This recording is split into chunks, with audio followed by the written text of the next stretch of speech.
Com muito prazer, apresento para vocês Marinês Basílio! Prazer é todo meu. Obrigada pelo convite, Lari. Ai, eu que agradeço. Muito, muito feliz de estar aqui. Ai, e honrada. Não, e eu, porque ela sempre me recebe na casa dela, gente. Ela me recebe na casa dela sempre. E agora eu tô recebendo ela na minha casa. É um prazer. Eu tenho aqui, nossa, tanta informação maravilhosa dela. Não consegui gravar nada, que minha memória tá aquele borogodó de mãe. Mas, assim, antes de tudo, eu acho que o legal é a gente começar com um pouquinho da sua trajetória, né? O que te trouxe do Brasil para Portugal? Você é de Fernandópolis, interior de São Paulo. E aí, parou em Lisboa como? Parei em Lisboa, foi um projeto família, né? De primeira mão, foi uma mudança, porque na época é casada, então a família dele estava toda aqui pela Europa e a minha já havia falecido. Pai e mãe. Então, foi um projeto mais família. E voltado, sim, porque eu sempre tive salão desde os 19 anos no Brasil. Então, pensei em vir, conhecer, né, a cultura, um pouco do local e sim montar. Acabei demorando um pouco, porque depois a gente fica ali estabilizada. E fica com esse... Isso que você falou né, gente? Porque, assim, muitas vezes a gente emigra, vai para um lugar novo, a gente tem uma experiência, uma bagagem enorme na nossa área, sim, mas às vezes consegue ali uma oportunidade profissional e acaba ficando naquilo meio que com medo de deixar aquilo passar, porque as contas vão chegar, os boletos vencem e rola aquela insegurança, né? Fala um pouquinho sobre isso. Muitos somos imigrantes, né, em primeiro passo. Então, primeiro, qual é o caminho? Ou você vem com um pouco de reserva financeira, para aguentar o primeiro ano, 6 meses ou o primeiro ano, ou você vai morar em um quarto, você vai morar em um quarto dividido, ou um quarto partilhado, ou um quarto sozinha, ou depende da sua realidade financeira. E na mudança de trabalho, isso acontece muito. Onde é que eu vou morar? Eu vou ter dinheiro? O local vai me pagar direito? Eu vou suprir as minhas necessidades? Isso pesa muito, porque aqui nós somos completamente sem documento algum. Não tem, é o que eu sempre falo, a gente não tem aquele repertório no Brasil, as pessoas não conhecem a nossa história, onde a gente estudou, onde a gente trabalhou, nossa família, nossos amigos, então a gente tem que reconstruir tudo isso, né? Os nossos recursos estão todos lá, porque é muito diferente no Brasil, quando você liga, por exemplo, eu ligo para Lari, eu tô aqui, olha, aconteceu isso, ou você pode me ajudar? Nós fazemos uma ligação e a rede de apoio vem. É verdade. Aqui não temos rede de apoio nenhuma. Mari, quais foram os seus principais desafios trabalhando em salões antes de abrir o seu próprio aqui em Lisboa? Muitos desafios, tipo, eu sempre fui proprietária no Brasil, desde 19. Então, primeiro, voltar a ser funcionário, voltar à visão de funcionário. E muitas vezes aconteciam coisas que eu me via como uma funcionária minha tinha reagido e muitas vezes eu reagia igual ou pior. Né? Falei, poxa, então isso foi um autoconhecimento, uma regressão para poder levantar. Não foi fácil, né? Só que acho que faz parte da construção da nossa história. Com certeza. E para além desse recomeçar como funcionária, quais outros desafios você via ali naquela sua nova rotina, nesse novo país, nesse mesmo nicho, né, de atuação, mas numa cultura diferente? Mário, vai ter que cortar, não sei. Adoro! Precisa cortar não, não sabe dançar. Não, são tantos, que passam tantos desafios pela mente, que eu falo assim, por onde eu vou começar? Diferença no serviço em si, né? Que no Brasil você provavelmente já entendia o que as pessoas gostavam, né? Tinha aquela cultura, e aqui? Eu fui trabalhar em um salão que fazia muito afro. Primeiro, eu achava que eu conhecia afro no Brasil, e não, aqui realmente eu fui ver o que era um cabelo afro, um cabelo crespo, que você alisa e nada. E as crespas queriam um cabelo mais liso que o seu, por exemplo. Colado na cabeça. Então, é um reaprender, né? Então, nesse local foram 2 anos e meio dessa rede. Então, foi um grande, grande desafio. E depois, as benditas ondas de Portugal. Então, eram 2 coisas. O liso muito bem feito e as ondas muito bem feitas sem babyliss. Porque no Brasil fazemos as ondas em babyliss. Agora está começando. Aqui não, você faz as ondas na escova trabalhada e com as 2 mãos. Então, eu trabalhava com uma mão e secador na outra. Aqui, ainda bem que a minha gerente, na época, forçava, porque senão aprendemos só com uma, mas as 2 mãos. Então, foi... E fora a cultura das pessoas, que você atende pessoas no mundo todo. A língua... né? Isso é legal você falar, porque às vezes a pessoa quer empreender aqui, eu já ouvi dizer que o ramo da beleza em Portugal tá bombando, mas aí essa pessoa não tem nada de inglês, por exemplo. Dificulta, né? Tem muitos Muito. estrangeiros aqui também, né? Muito dificulta e pelo menos o básico para você se comunicar, saber o que é um cabelo, o que é o pente, o que é a tesoura, 1 centímetro, 2 centímetros, para se comunicar dentro da tua área de atuação, ali da sua cadeira. Isso minimamente, pelo menos, receber o cliente, sentar, levantar. Pronto, isso minimamente temos que nos colocar que vai ser muito necessário. Tá, e aí veio, eu sei de uma história, né? Porque eu te conheço, que veio a pandemia, aquela revolução e tal. Sim. Como é que foi essa sua transição de ser funcionária para dar esse passo para abrir o seu primeiro espaço aqui em Lisboa? Pronto. Foi na época da pandemia, depois aí nesse meio que eu comecei a atender clientes, ia na casa, pessoas acamadas, pessoas que precisavam. Então, antes eu não ia, mas foi aí nessa época, depois aí que começou. E aí elas queriam ir na minha casa, tinha alguma necessidade. E foi esse passo, esse impulso. Nessa época eu era funcionária, então eu recebia o mínimo, né, para manter. Foi uma época muito, muito, muito difícil e a gente teve que se virar como dava. Como dava. E aí esses atendimentos ajudavam muito. Claro. E foi aí que eu comecei a perceber que eu tinha o salário quando voltamos a trabalhar. E aí as pessoas começaram a buscar, que um indica o outro. Começamos a ir e eu comecei a ter um salário maior do que o salário que eu tinha. Então eu falei, bom, agora já dá. Né? Então foi toda uma trajetória. Aí vem outra história. É legal você falar, guarda essa história aí, só para compilar isso tudo que você falou, que muitas vezes a gente até tem o desejo de empreender, Sim. Só que nem sempre aquele momento é o ideal para empreender. Tem gente que diz assim, todo momento é para empreender, independente de onde você estiver, você tem o tino empreendedor, vai lá e faz. Beleza, gente, mas a gente tem conta para pagar, a gente tem que aprender como as coisas funcionam no país, a gente tem uma série de coisas a ser pensadas antes, né? De simplesmente dar a louca, se endividar, pegar um empréstimo e apostar. Porque o empreendedorismo, ao mesmo tempo que é maravilhoso, ele é perigoso. Exatamente. Você pode perder tudo. Então tem que colocar na balança o quanto você está disposto a perder. Se você tem estômago para perder caso você perca. Não é ser pessimista, é ser realista, né? Exatamente, e renascer das cinzas. Né? Então, aqui eu aprendi a ter uma economia que eu nunca aprendi no Brasil, porque no Brasil nós temos a realidade do cartão de crédito, recebe, paga, parcela. Aqui não. Então, você tem que ter o teu valor mensal e tem que passar com ele. Então, eu aprendi a ter uma reserva financeira. Então, ela foi se consolidando levemente, devagar, para poder dar esse passo. Eu preciso de segurança. Né? Eu sou uma pessoa que eu necessito de segurança. Claro. Então, essa segurança, eu vou conseguir pagar a minha renda? Eu vou conseguir manter? E se acontecer alguma coisa no Brasil, eu preciso de enviar algo minimamente para lá. Então, tudo isso, se eu, Marinês, não conseguisse, eu não ia conseguir dar o passo à frente. Beleza, e você decidiu empreender. Aí fala assim pra gente, quais foram suas estratégias, quais foram os passos, aqueles primeiros passos, beleza, achar o ponto, o que você fez primeiro?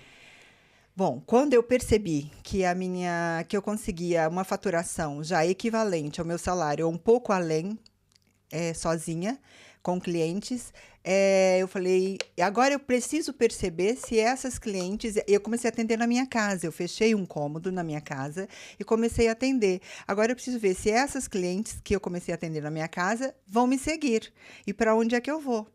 Né? E aí eu comecei a conversar com elas, fazer ali um pouquinho com elas, e sim, nós vamos e tudo. Então eu loquei uma cadeira. Em primeiro lugar, vou fazer um teste. Fui em um salão que alugava cadeira e aluguei uma cadeira. Então, eu passei por 3 salões alugando cadeira primeiro e elas me seguiram nas 3. Falei, pronto, então agora, por perto de onde elas me seguiram, eu vou procurar um local. Foi assim. Porque eu não podia sair muito do local delas. A sua área de atuação leva muito em consideração essa questão geográfica, né? Sim. Tem que ser cômodo para a pessoa, ou perto de casa ou perto do trabalho, Sim, né? Sim. Então, você fez tudo assim, com muita cautela, né, Mari? Com muita segurança. Foi. E aí, chegou o ponto que eu fui ao Brasil, e olhei, estava ainda deitada, olhei assim pro teto e falei, pronto, em 3 anos, se eu não montar o salão, que foi o planejamento que eu fiz para eu sair ali da zona de conforto, vai voltar para o Brasil. Eu dei uma ordem para mim, Marinês, você vai voltar para o Brasil. Caramba. E aí passou, porque 3 anos é muito tempo. No ano seguinte, quando eu fui, eu estava no mesmo quarto, olhei para o teto e veio aquela lembrança. 2 anos, ok. No terceiro ano, falei, opa, falta um ano. E agora? Né?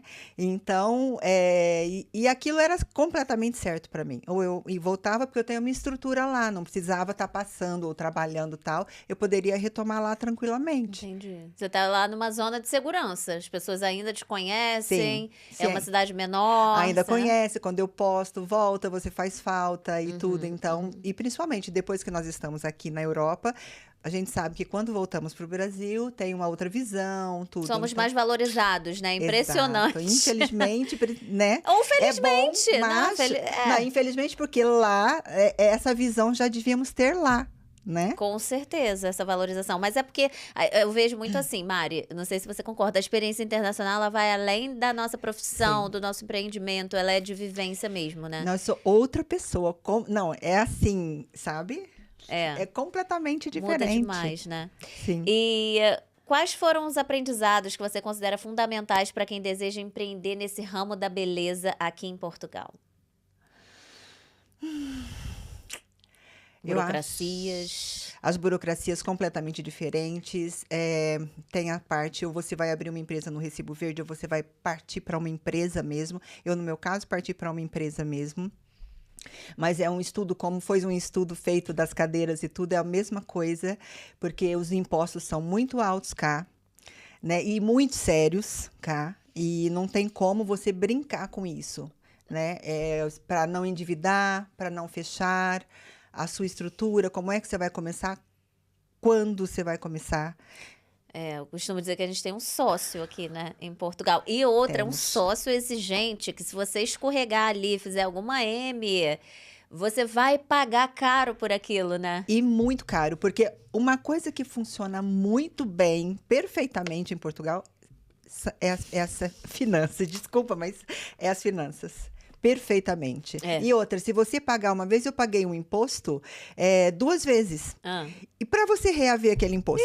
Não, pagar é cobrança Rapidinho. é rapidinho, mas para reaver aquilo que você já pagou, restituição, não há. de imposto, esse aí eu vou defender Portugal, vou dizer, isso daí é difícil em qualquer lugar. Pagou, Yeah. errou, escorregou e já Sim, era. sim.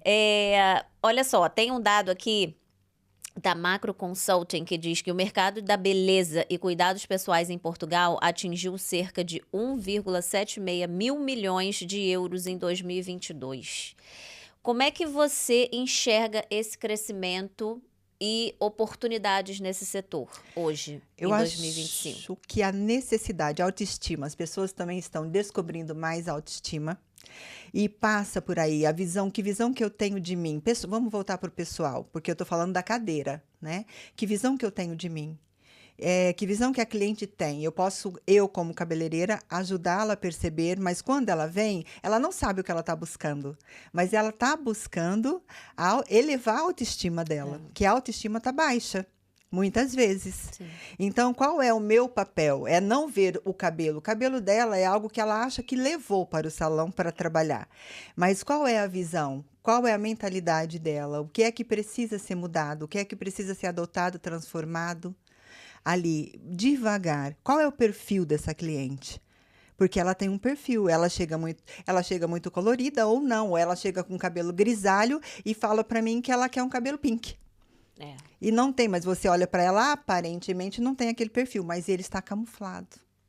Isso é muito bacana que você falou, porque eu sinto que muitos lugares que eu vou aqui, e no Brasil também, em qualquer lugar do mundo, às vezes as pessoas se limitam a fazer o trabalho que elas recebem o dinheiro. Exemplo, vou ao supermercado, sou pago para ficar ali atrás do balcão do talho, vou Sim. fazer esse trabalho, ponto final. Se alguém me perguntar algo do peixe ou do café, não sei, ao meu colega, pergunta para ele. Ou seja, eu vejo muito isso, sabe? Recebo aquele valor para fazer esse tipo de trabalho. E o que você está me falando é justamente o oposto, que é o que eu gosto também, que eu acho que esse é um grande diferencial, que é entender que o nosso trabalho, ele não é sobre o cabelo, não é sobre as redes sociais, é sobre pessoas, é como elas se sentem naquele ambiente, né? Exato. E fazer com que isso seja um grande diferencial. Exato, é a experiência. Qual é a experiência que você tem, que eu tenho em estar aqui, por exemplo? Exato, A experiência é que vai mover o meu sentimento, o meu coração. É o que você me forneceu aqui como vivência. exato. Eu acho assim que a empresa que começar a acordar para a vivência dentro do estabelecimento é que tem tudo. Porque o olhar é diferente. É claro que não é sempre que dá tempo. Quando tem um movimento maior, Uhum. eu gostaria de atender e ser mais pessoal, mas muitas vezes não dá. Mas a maioria das vezes, o olhar no olho daquela cliente, o passar a mão nela, tipo, o abraço, se ela permitir, Claro. é o que é. Então, eu acho que é necessário, e no mundo hoje está faltando muito, Eu muito. acho que muito mesmo. Eu acho que essa correria. E foi o que você falou. Às vezes, igual eu vou dar um exemplo agora, aqui no estúdio. Eu tô com uma bebê muito pequena. Então, eu tô aqui, tô trabalhando online, aquele caos, né? Aquele Sim, caos. Então, assim, o meu desejo, qual seria? Ficar mais tempo com você aqui. A gente sentar, tomar um café sim. com calma, pra gente conversar antes de entrar diante das câmeras, te mostrar como é que foi a concepção do local, cada detalhe, que era uma coisa que eu tinha mais disponibilidade antes. Sim. Mas hoje não dá. Mas isso não impede que eu te receba bem, que eu olhe nos seus olhos, que eu ofereça um café, Sim. um chocolate, que eu faça você se sentir bem, porque a gente vai lembrar desse momento. Exato, é a Eu quero que você qualidade. se sinta bem, eu Yeah. quero que você se sinta acolhida, especial nesse momento que é teu. Você é a protagonista. Então, eu acho que é muito sobre isso. Eu acho que muitas empresas, às vezes, pensam, né? Quero vender, quero aumentar as vendas, quero investir em anúncios online, quero angariar novos clientes, mas esquece de quem está em casa. Não é mesmo? Exatamente. E não só os clientes externos, mas os internos, os funcionários, os Sim. colaboradores, os Que parceiros, é muito né? importante, né? Muito. Falando de criança, eu também aos sábados, não todos, mas eu recebo, não é, o filho da Manuela, que está Ah, conosco. ele é um É um amor! doce, e eu acho assim, tem que ter essa abertura, ou uma estrutura para fazer isso, né? Mas é aberto, então eu acho muito, muito É. importante, porque faz parte hoje da vida. E faz parte da cultura da sua empresa, né? Porque, assim, hoje em dia a gente tem uma grande discussão em relação ao mercado corporativo, em Sim, maternidade, em licença de maternidade, e que a mulher fica numa situação muito delicada muitas vezes, né? é, Por conta dos filhos. Então, assim, já que você cria o teu, né? Tem o teu é, negócio e você...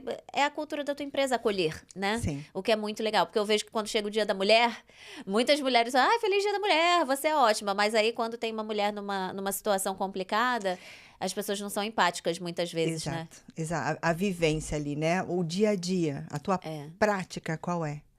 Né? exato, É só o dia da mulher, como você está falando? É um dia ou é uma vida? exato. E Mari, você é cristã, protestante, evangélica. Fala um pouco desse lado que eu não conheço esse lado da Mari, quero conhecer mais. Conta. No Desde Brasil, quando? mas no Brasil isso é mais latente, né? Ah, Porque nós falamos muito em Deus no Brasil e tal. ah, Aqui não que não fale, mas é um pouco mais reservado. Sim, eu sou cristã, sou cristã evangélica, fui católica até os 16 anos, né? A minha base.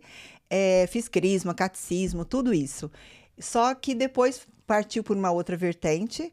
E eu frequento, sim, aqui uma igreja evangélica, ao qual aqui em Portugal, eu não, no salão, eu não falo muito, né? Porque não tem muita abertura, a cliente vai lá para outro trabalho. uhum. Agora, ali na cadeira, se há abertura, falamos também, Sim. né? Ou se você sente que a pessoa fala sobre isso, Sim, né? muitas vezes eu percebo e aí falo assim, olha, posso fazer uma oração por você? E aí vamos lá no fundo e fazemos uma oração, Olha, voltamos. Então são coisas ali por trás dos bastidores que ninguém sabe, legal. né? E é um ponto de conexão que você pode criar com os seus clientes, né? Sim. Porque é uma identificação que Sim, rola elas ali. mesmo falam, Mari, ora por mim, ora por isso, olha. Ah. Então isso é na minha casa, isso é no meu eu. Gente, ela orou pelo meu cabelo, gente. Era uma coisa, hoje é outra. Por sinal, amanhã a gente vai fazer a raiz, tá? Já aviso, pra não ter Ai, crítica aí. A gente vai fazer a sim. raiz. Mas é isso, então, tipo, eu tenho um amor, aí é uma parte que vai tocar muito meu coração, que eu posso até chorar, e que é uma parte que eu tenho de nações, né? De ajudar. Eu tô com uma.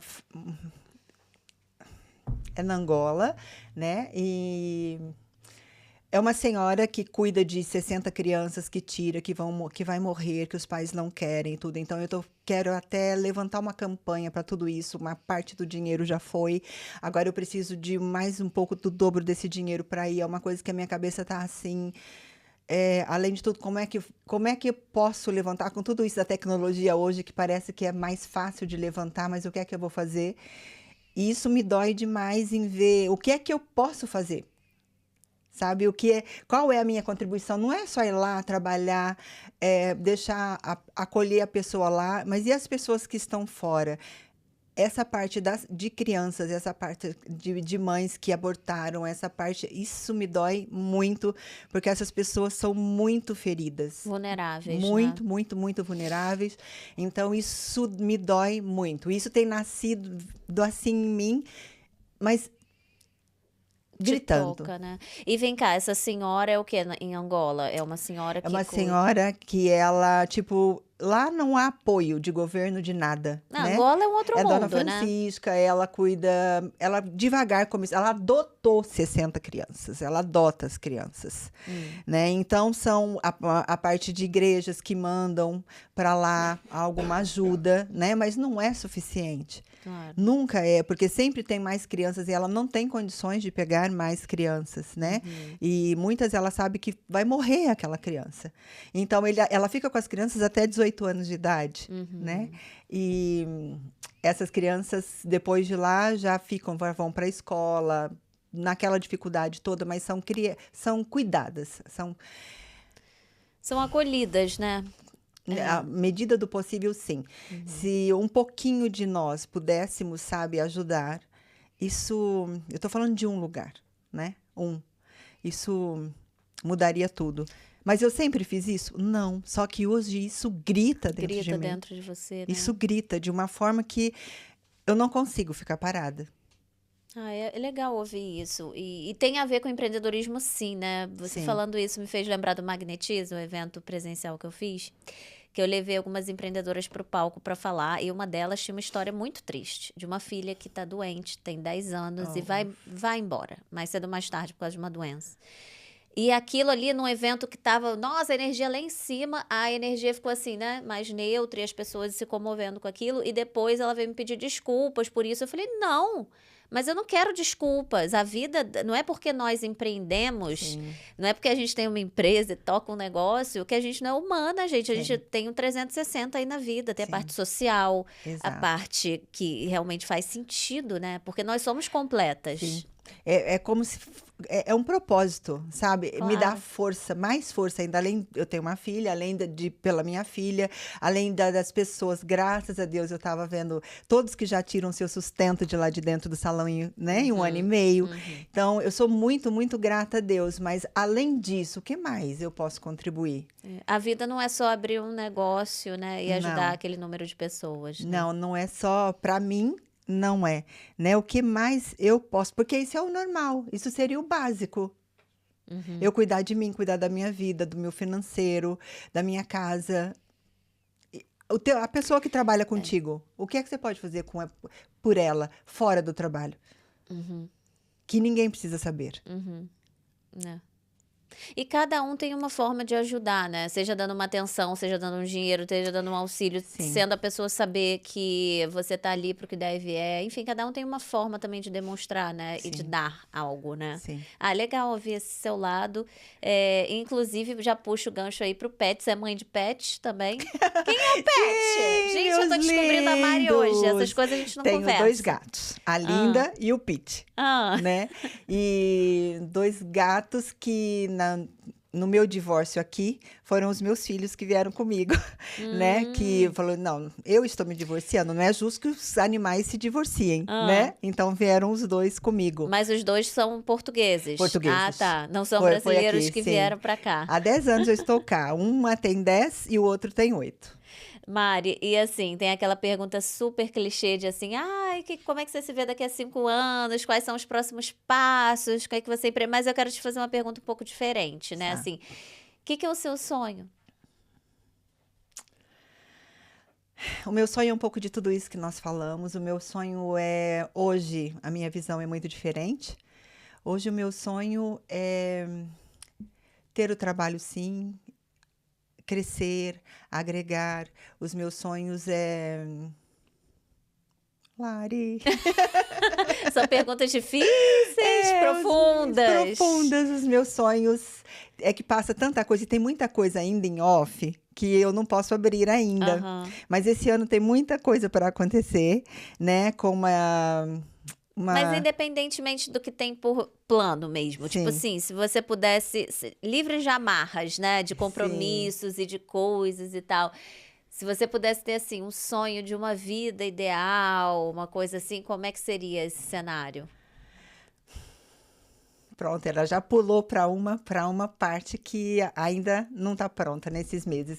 Mas o meu sonho é ajudar pessoas, seja no profissional, seja... Porque tem muitas pessoas, por exemplo, que vão vir do Brasil, vêm do Brasil para a Europa e que precisam de um curso básico. Como é? Então, eu posso ter algo gravado para elas, por exemplo. No seu nicho de No meu cabelo. nicho de cabelo, para facilitar a vida delas aqui, para que não chegue como eu cheguei, para que não chegue como tantos que vão trabalhar no salão e que tem a realidade do Brasil, mas aqui não é Brasil. Então, meu nicho é facilitar a vida dessas pessoas, desses profissionais, falando dessa área. Com tudo isso, trazer eles para um conceito diferente. Tudo isso para devagar trazer eles para um conceito.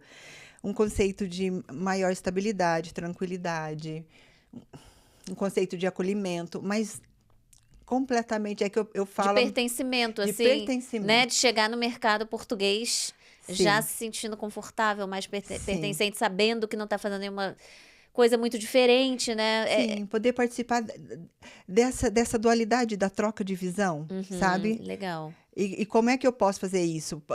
Podemos fazer isso, eu, no meu caso, pelo trabalho, ou por uma fala, por uma conversa, Uma mentoria. Uma mentoria, por esse Claro, podcast. porque o que você está falando faz muito sentido, porque às vezes a pessoa já tem empresa no Brasil, já empreende, mas ela não conhece o mercado português, Exato. ela não conhece como as pessoas funcionam. Posso até dar o exemplo de uns amigos que abriram uma barbearia em Lisboa, no Arieiro, Sim. que é um bairro mais tranquilo e tal, é bom, mas Sim. bem tranquilo. E, cara, ali eles achavam que fosse uma barbearia estilo Brasil, com cerveja e tal, aquele borogodó, uma época eles colocaram até um tatuador e Sim. tal. Só que as pessoas não cortam o cabelo toda semana igual no Brasil. Exato. Cortam uma vez por mês, uma vez a cada 45 dias. No Brasil, as pessoas vão uma vez na semana fazer só o retoque do pezinho do cabelo, tudo, uma vez. O que você sentiu, antes da gente finalizar, uma diferença grande nas mulheres em relação ao tratamento em salões, Brasil e Portugal? Incomparável, porque a nossa cultura do Brasil, né? E a cultura de Portugal. Aqui as mulheres estão a começar mais agora a se cuidar, porque teve a nossa influência, a influência de muitas etnias cá. E que elas foram obrigadas quase que a mudar um pouco no trabalho. Nós vamos cabelos mais arrumados. Apesar que tem brasileiras que vêm para cá e começam a fazer igual a cultura do país. Começa aí com cabelo desarrumado, sem um batonzinho, sem nada, que é horrível. Ai, meu Deus, agora vai chover os haters. Não são todas portuguesas. Não são todas, atenção, porque tem também os imigrantes... As vaidosas também. E pronto. Agora, o gritante nós vamos toda semana fazer mão ou pé e mão. Não. Aqui no inverno não se faz pé. Praticamente quase não se faz pé. Uma vez eu fiquei chocada que uma mulher falou que não fazia o pé em 6 meses lá. Sim. Então, 6 meses as fazer realidades de cuidados são completamente diferentes. Você vê até pela boca, né? O tratamento dentário e tal. As pessoas, Exato. Não, isso me chocou demais. Diferente, Primeira coisa que me chocou aqui foi, nem vou entrar nessa questão, porque o tratamento dentário, a falta de higiene bucal, mas isso tem a ver também com o nosso país. Por exemplo, na minha cidade tem um posto maravilhoso, que você vai lá tratar e cuidar do seu dente, só se for um canal, alguma que vá em outro, ou uma extração do dente do siso, se não é tudo tratado e muito bem. Aqui não há isso também, para oferecer para a população. Entendi. Vai muito. O Brasil é gigante também, né? Tem realidades diferentes num país gigantesco, né? Mas acho que é cultura mesmo, sabe? E não é só Portugal, Europa mesmo, né? Outros países. Sim, também eu são aqui, assim. eu aqui, porque falam, é caro, é caro, é caro. Então eu vou a cada 4, estourando 6 meses. Eu vou, não há nada, vamos fazer só uma limpeza. Isso. Porque antes um dente, falando, ou um problema, do que depois vários e falar, não consigo. Claro. Mari, e qual conselho você daria para as pessoas que têm vontade de vir para Portugal e empreender no ramo da beleza? Se você é um profissional experiente no Brasil e tem vontade de empreender em Portugal, saiba que você vai precisar dar uns passos atrás para poder alavancar. Porque o comportamento de consumo da beleza em Portugal é muito diferente do que no Brasil. É um ramo próspero, com muitas oportunidades, mas precisa vir preparado para Portugal, porque senão você pode dar um tiro no pezinho. Então, ó, gente, tô aqui, queria ficar aqui mais 3 horas conversando com essa pessoa maravilhosa. Quero te agradecer toda a parceria. Para quem não sabe, eu já falei isso, né? Eu vivo lá na Marinês Basílio, um salão onde eu me sinto muito bem. Ela cuida do meu cabelo, ela faz, gente, hidratação, ela faz corte, ela faz madeixas, agora tinta, né, que eu tô ruiva. Ela faz tudo com carinho e eu falo assim, até por experiência mesmo, não é só o cabelo, você realmente recebe, eu me sinto bem, eu indico, as pessoas que vêm acabam indo lá porque é especial, esse trabalho é especial. Durante esse tempo que que eu tô indo no seu salão, eu já tive outros profissionais que viraram pra mim e falaram assim, Lari, vem fazer isso, vem fazer aquilo, eu te proponho isso, eu te proponho aquilo. Eu falo, não, eu tenho uma parceira, ela é a Marinês Basílio. Obrigada. Agora vamos chorar as duas. Obrigada Fiquei até emotiva, mesmo. Porque é verdade, eu admiro. Porque eu sinto esse carinho seu, eu sinto essa ternura, sabe? E eu sei que você é procurada muito, muito, muito, né, para parcerias, para tudo. Então, eu quero deixar claro que a nossa maior parceria é uma parceria de coração, é uma parceria de alma, é uma parceria além do cabelo. Perfeito, obrigada. Beijo, gente. Ó, se inscrevam no canal, volte sempre, hein, na minha casa. Não vai vir só uma vez, não. Tá bem. Se inscreva no canal, deixa aí nos comentários se você curtiu essa entrevista. Encaminha para quem tá nesse ramo da estética, da beleza, vai gostar desse papo, de aprender bastante com essa mulher incrível. E a gente se vê no próximo episódio. Beijo!